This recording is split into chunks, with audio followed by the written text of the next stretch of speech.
망망대해를 항해하다가 길을 잃은 배가 있다고 가정해 보십시오.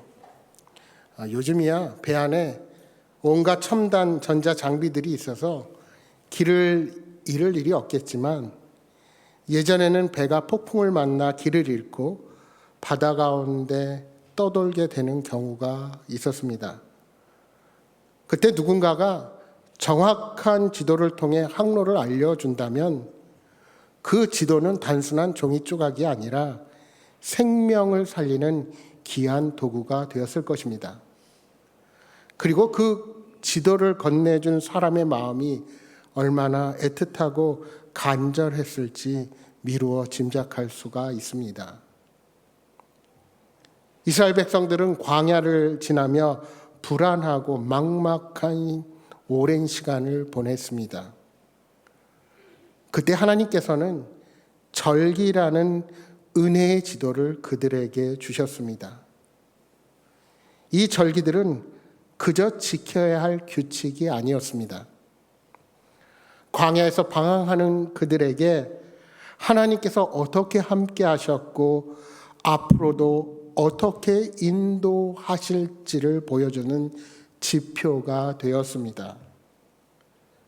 절기를 통해서 이스라엘 백성들은 하나님의 변함없는 사랑과 인도하심을 기억하며 다시금 소망을 품게 되었습니다.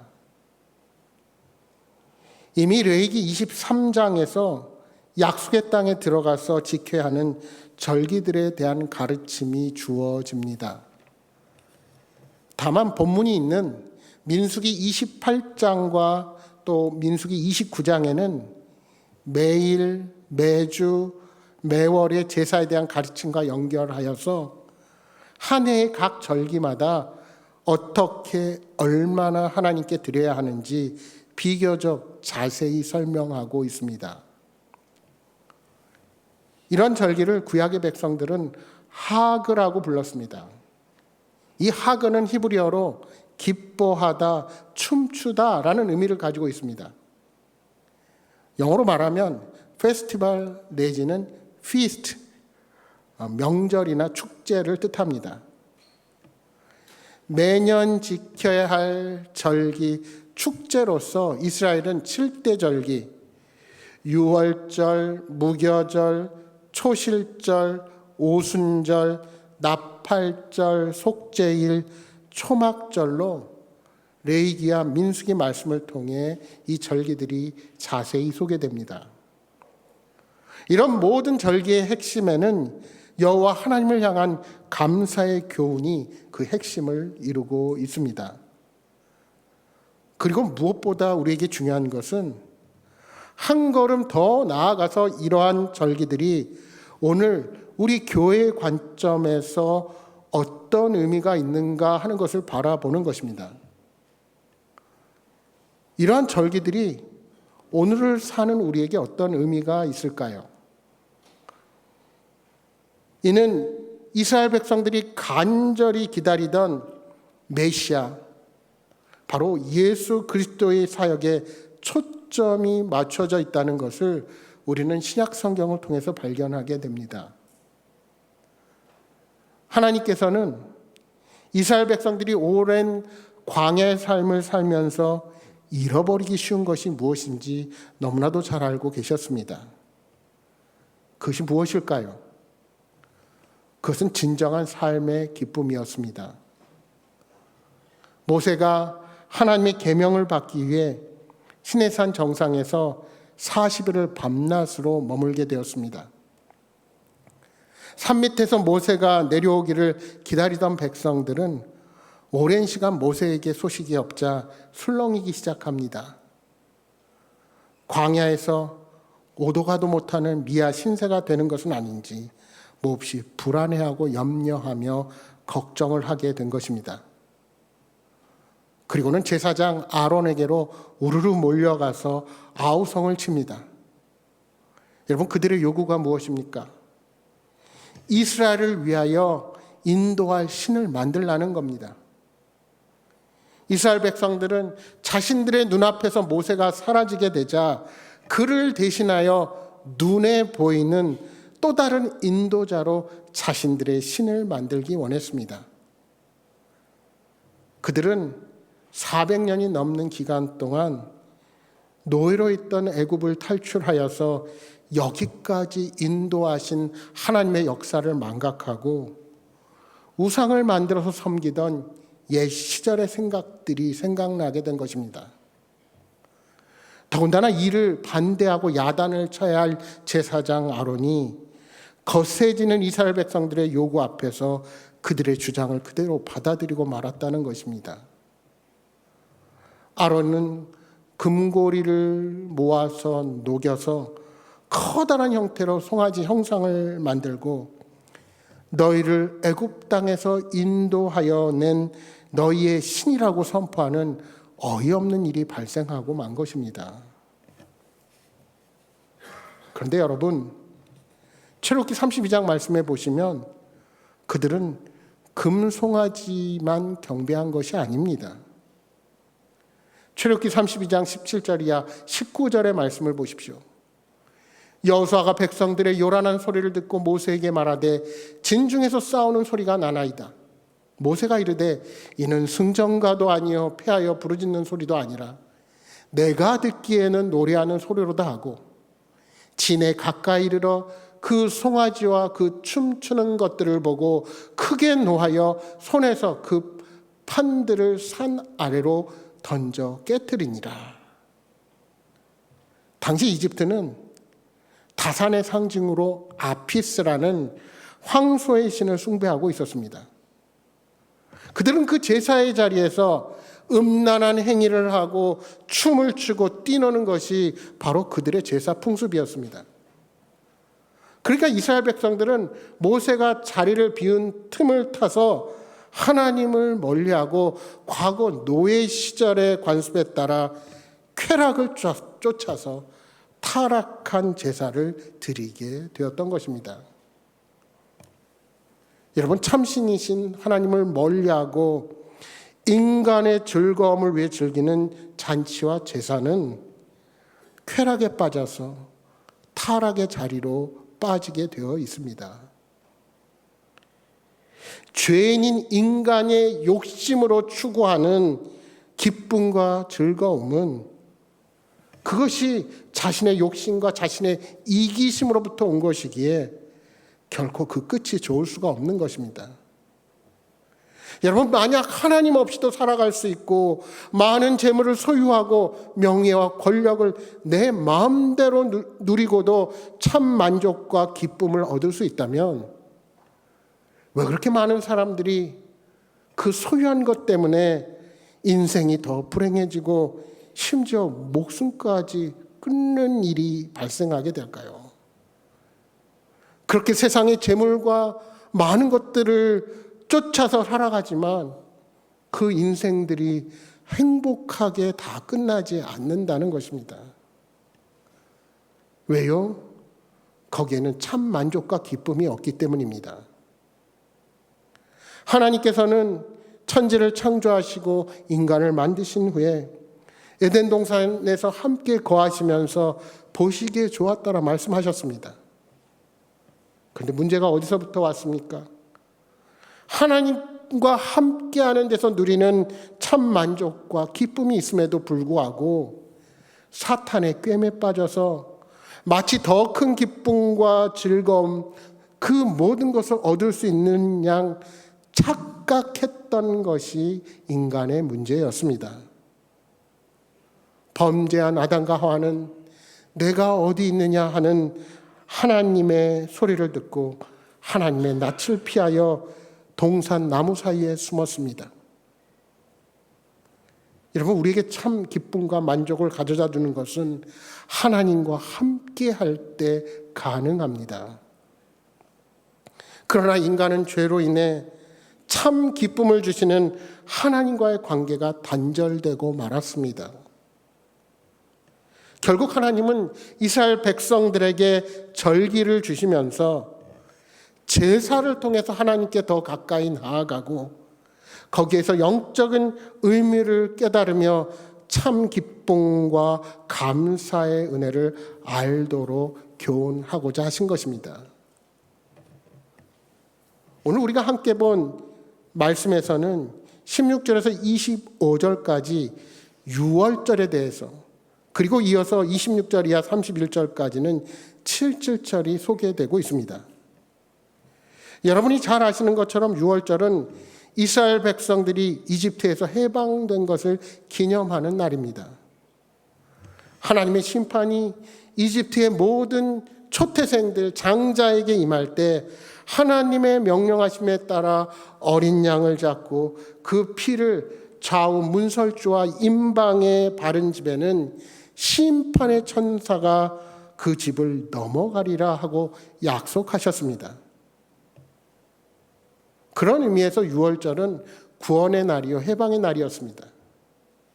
그래서 이 절기에는 흠없는 숫양을 준비하여 바치는 것이 가장 중요한 제사의 의무였습니다. 이스라엘의 종교 달력에 의하면 니산월, 즉 첫째 달 14일로 오늘 우리가 하는 달력으로 볼 때는 대략 3, 4월에 보리 수확기에 이 절기를 지내게 됩니다. 일단 이런 보리 수확에 대한 감사와 기쁨을 담고 이 절기에 이스라엘 백성들이 임하게 됩니다. 그런데 유월절은 누룩 없는 떡을 먹는 무교절과 함께 지켜집니다. 출애굽 당시 이스라엘 백성들은 발효된 빵을 기다려서 만들고 먹을 시간이 없이 급히 그 땅을 떠나야만 했습니다. 따라서 첫째 달 14째 날에 유월절을 지키고 그 달 15째 날, 그 이튿날부터 7일 동안은 누룩 없는 빵을 먹는 무교절로 지켰습니다. 오늘 본문에 보시면 첫째 날과 일곱째 날에는 성회로 모이며 아무 일도 하지 말아야 했습니다. 여러분 본문 19절 말씀을 다시 한번 보십시오. 수송아지 2마리와 숫양 1마리와 1년 된 숫양 7마리를 다 흠 없는 것으로 여호와께 화제를 드려 번제가 되게 할 것이며, 이 무교절의 기간 동안에는 매달 초하루에 드렸던 제물과 동일한 제물을 드렸습니다. 따라서 안식일이 유월절이 되는 경우는 무려 11마리의 수량과 기타 짐승들이 바쳐져야만 했습니다. 그렇다면 이 모든 제물, 특히 어린 양이 상징하는 실체가 무엇일까요? 여러분 요한복음 1장 29절 말씀해 보시면 세례 요한이 예수님을 향해서 사람들에게 이렇게 증언을 합니다. 이튿날 요한이 예수께서 자기에게 나오심을 보고 이르되 보라 세상 죄를 지고 가는 하나님의 어린 양이로다.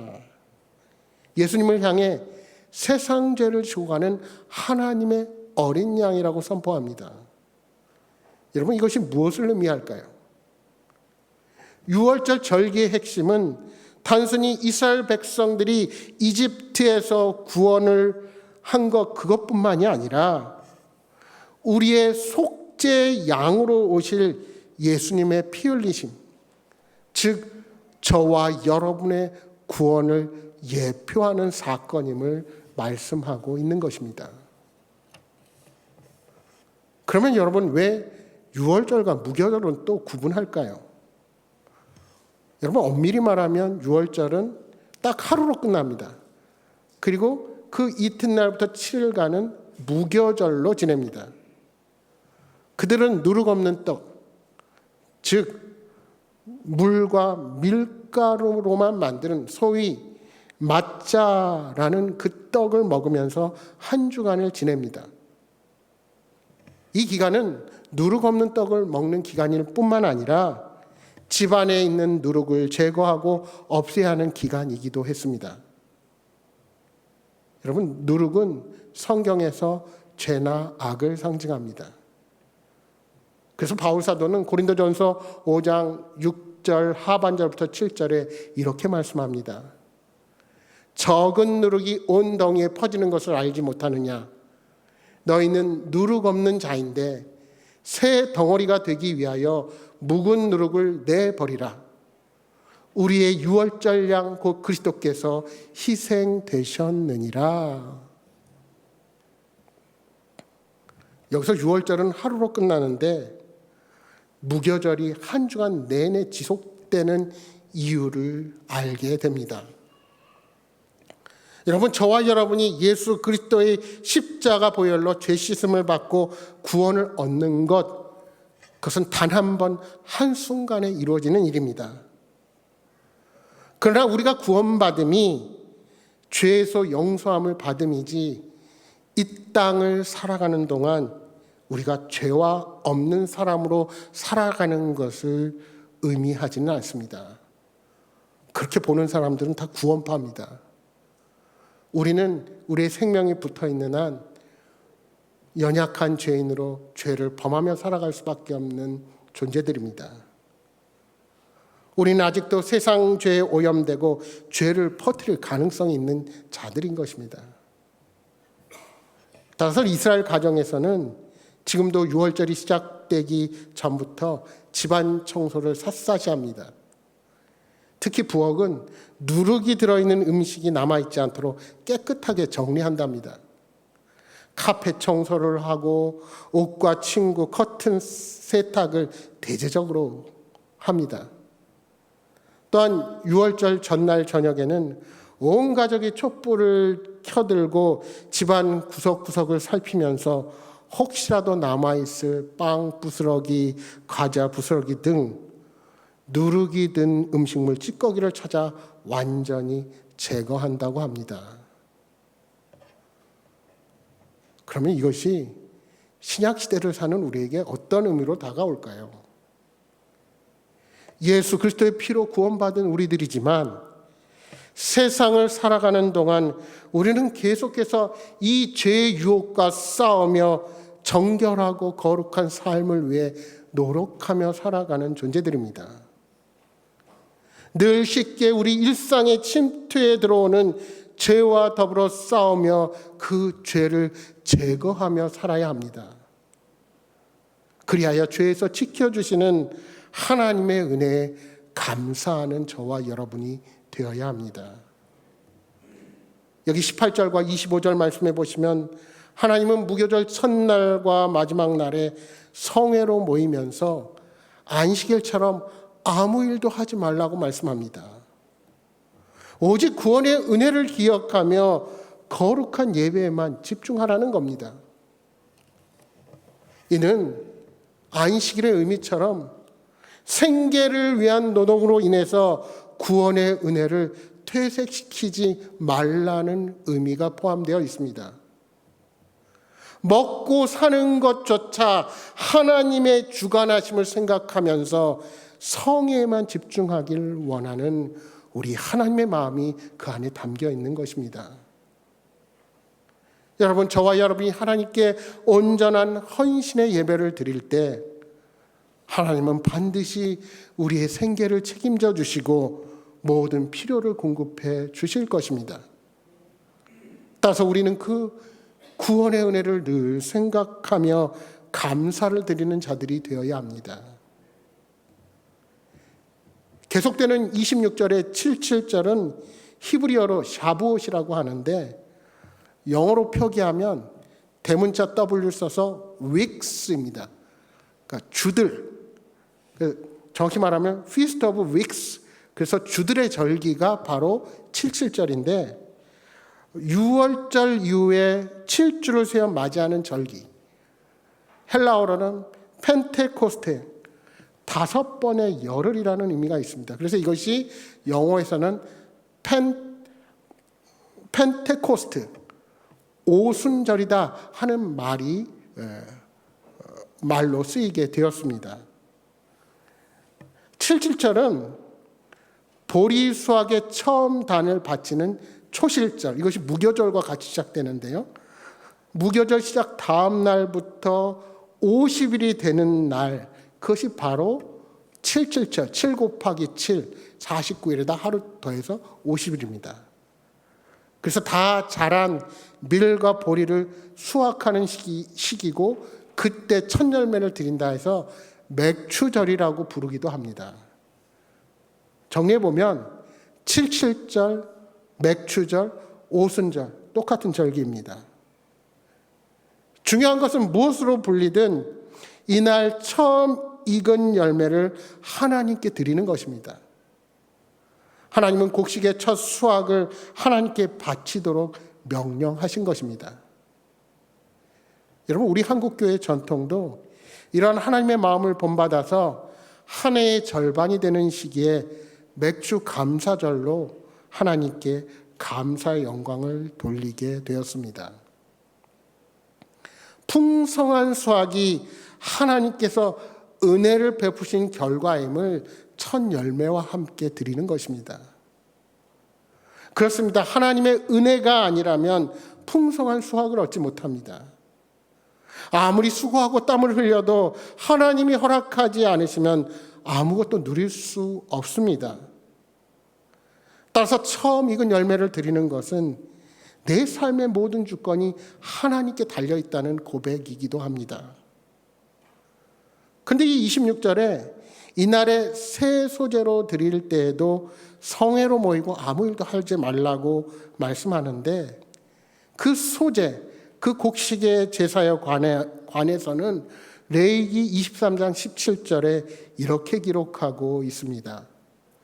너희의 처소에서 10분의 2 에바로 만든 떡 2개를 가져다가 흔들지니 이는 고운 가루에 누룩을 넣어서 구운 것이요 이는 첫 요제로 여호와께 드리는 것이며 이 77절의 곡식의 제사는 2 덩어리의 빵을 성전에 바치고 이 2 덩이의 빵 속에는 반드시 누룩을 넣어야 했습니다.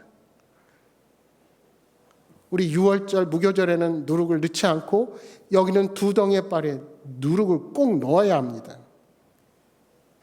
어떤 의미가 있을까요? 신학적인 관점에서 이렇게 해석합니다. 여러분, 누룩이 죄라고 했죠.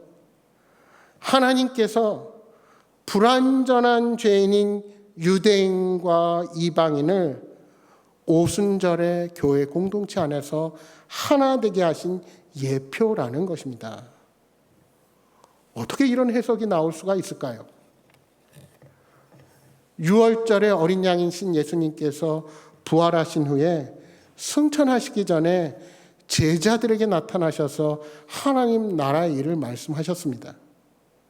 그리고 그들에게 분부하시기를 예루살렘을 떠나지 말고 내게서 들은 바 하나님께서 약속하신 것을 기다리라 말씀하셨습니다. 그리고 사도행전 1장 5절에 이렇게 말씀하십니다. 요한은 물로 세례를 베풀었으나 너희는 몇 날이 못되어 성령으로 세례를 받으리라 하셨느니라. 계속되는 8절에는 이렇게 말씀합니다. 오직 성령이 너희에게 임하시면 너희가 권능을 받고 예루살렘과 온 유대와 사마리아와 땅끝까지 이르러 내 증인이 되리라 하시니라. 이 약속대로 오순절 마가의 다락방에 제자들은 성령님이 임하는 것을 체험하게 됩니다. 그리고 예수님의 약속처럼 누룩과 같은 죄인들이 성령의 불로 녹아지고 유대인과 이방인이 복음으로 하나가 되는 경험을 하게 되는 것입니다. 그렇습니다. 그 어떤 죄인들도 성령님의 은혜 안에 거하게 되면 모든 차이와 다름을 내어버리고 하나가 될 수 있습니다. 그래서 바울 사도는 에베소서 2장 14절이나 19절에 이렇게 말씀하고 있습니다. 여러분, 좀 길지만 세번역 성경으로 제가 천천히 저와 여러분이 한번 교독해 보겠습니다. 제가 먼저 짝수절 읽겠습니다. 그리스도는 우리의 평화이십니다. 그리스도께서는 유대 사람과 이방 사람이 양쪽으로 갈라져 있는 것을 하나로 만드신 분이십니다. 그분은 유대 사람과 이방 사람 사이를 가르는 담을 자기 몸으로 허무셔서 원수된 것을 없애시고 여러 가지 주문으로 된 계명의 율법을 폐하셨습니다. 그분은 이 둘을 자기 안에서 하나의 새 사람으로 만들어서 평화를 이루시고 원수된 것을 십자가로 소멸하시고 이 둘을 한 몸으로 만드셔서 하나님과 화해시키셨습니다. 그분은 오셔서 멀리 떨어져 있는 여러분에게 평화를 전하셨으며 가까이 있는 사람들에게도 평화를 전하셨습니다. 이방 사람과 유대 사람 양쪽 모두 그리스도를 통하여 한 성령 안에서 아버지께 나아가게 되었습니다. 그러므로 이제부터 여러분은 외국 사람이나 나그네가 아니요 성도들과 함께 시민이며 하나님의 가족입니다. 아멘. 사실 유대인들은 하나님의 선택을 받은 선민 의식으로 인해서 다른 어떤 이방인들도 받아들이지 않는 배타적인 자들이었습니다. 그래서 유대인들의 감사 기도 중에 하나가 우리를 이방인으로 태어나지 않게 하심을 감사합니다 하는 거였습니다. 그럼 그들이 예수님의 십자가 보혈에서 경험하게 된 것이 무엇입니까? 예수님께서 이방인과 유대인 아무런 차별 없이 우리의 모든 죄와 허물을 용서하셨다는 것입니다. 뿐만 아니라 오순절 마가의 다락방에 임했던 성령님의 역사는 그 자리에 모인 사람들을 다른 언어로 말하게 하셨습니다. 사도행전 2장 5절 6절에 이렇게 말씀합니다. 그때 경건한 유대인들이 천하 각국으로부터 와서 예루살렘에 머물러 있더니 이 소리가 나매 큰 무리가 모여 각각 자기의 방언으로 제자들이 말하는 것을 듣고 소동하여. 여러분, 여기서 자기의 방언이라고 하는 것은 고린도전서 또 여러분들이 말하는 그런 하늘의 소리 방언이 아닙니다. 각 나라 말로 하는 방언. 그래서 그 나라 사람이면 누구나 알아들을 수 있는 말이었습니다. 정확하게 말하면 성령님이 임하시던 날의 기적은 그들이 서로 다른 언어를 사용했음에도 불구하고 자신들의 사용의 언어를 초월하여서 마음과 영이 모두에게 통하는 기적이 일어나게 된 것입니다. 디아스포라 되어서 오순절의 절기를 지키기 위해서 아시아와 아프리카와 심지어 로마에 있던 유대인들이 예루살렘에 모였습니다. 그런데 자신들이 태어난 나라 말로 방언하는 제자들의 모습을 보고 놀라게 된 것입니다. 그러니까 오순절의 기적은 언어를 초월하여 그들이 진리 안에서 한마음 한영이 되는 놀라운 기적을 경험하게 되었다는 것입니다. 결론적으로 하나님이 주시는 풍성한 수확으로 인해 감사하던 이 77절의 절기는 하나님께서 우리 안에 성령으로 충만하게 임하신 역사를 기념하는 성령 강림절의 절기로 그렇게 바뀌게 된 것입니다. 여러분, 이 얼마나 놀라운 일입니까? 여러분, 저와 여러분이 잠시 잠깐의 세상의 기쁨과 즐거움이 아니라 영원한 기쁨, 영원한 하나님이 주시는 즐거움과 그 은혜를 누리고 감사할 수 있게 된 이유가 바로 여기에 있는 것입니다. 바로 유월절 어린 양이신 예수님과 그분이 보내주신 성령님의 은혜로 가능하게 된 것입니다. 우리가 지금은 구약의 절기들을 지키지 않지만 그 절기들이 담고 있는 하나님의 은혜는 우리에게 더 크게 임하게 된 것입니다. 그러므로 우리는 매일, 매주일, 그리고 내가 결단하고 새롭게 시작하는 모든 일마다 하나님의 은혜에 감사하는 절기로 여기고 하나님 앞에 경배하는 자들이 되어야 하는 것입니다. 구원은 인간의 노력이나 공로가 아닌 오직 전적으로 하나님의 은혜입니다. 지금 이 순간도 내 안에 좌정하신 성령님께서 우리 일상의 모든 것이 하나님의 은혜라는 사실을 깨닫게 하십니다. 바라기는 늘 그 주님의 은혜 안에 머물러서 어떠한 삶의 상황 속에서도 감사와 기쁨이 넘치는 복된 삶을 살아가시는 여러분 모두가 되시기를 주님의 이름으로 축복합니다.